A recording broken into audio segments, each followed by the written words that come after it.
সালাতে দোয়া কবুল হয়। সালাতে দোয়া কবুলের তিন জায়গা।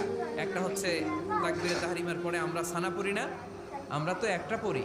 আল্লাহর হাবিব সুন্নাহ এবং নফল নামাজে আরো পড়তেন সানা, ওই দোয়া কবুল হয়। দুই নম্বর জায়গা সালাতে সেজদায় পড়ে দোয়া করলে কবুল হয়।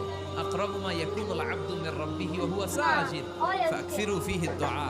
বান্দা যখন সেজদায় লুটিয়ে পড়ে বান্দা আল্লাহর সবচেয়ে কাছে চলে যায়। কিন্তু বিশ্বনবী বলে সেজদাটা তোমার রবের কুদরতি পায়ের উপরে পড়েছে। সেজদায় পড়ে দোয়া করো। সালাম ফিরানোর আগে বিশ্বনবী দোয়া করতেন, লা ইউসাল্লিমান্না আহাদুকুম হাত্তা ইয়াতাআওয়াযা মিন আরবা'a। আল্লাহর হাবিব বললেন, চার জিনিস থেকে পানাহ না আছে আমার কোন উম্মত যেন সালাম না ফিরায়। তারা যেন পড়ে, আল্লাহুম্মা ইন্নী আউযু বিকা মিন আযাবিল কবর, আউযু বিকা মিন আযাবি জাহান্নাম, আউযু বিকা মিন ফিতনাতিল মাহইয়া ওয়াল মামাত, আউযু বিকা মিন ফিতনাতিল মাসিহিদ দাজ্জাল। আল্লাহ কবরের আযাব থেকে বাঁচাও, আল্লাহ জাহান্নামের আগুন থেকে বাঁচাও, আল্লাহ জীবন মরণ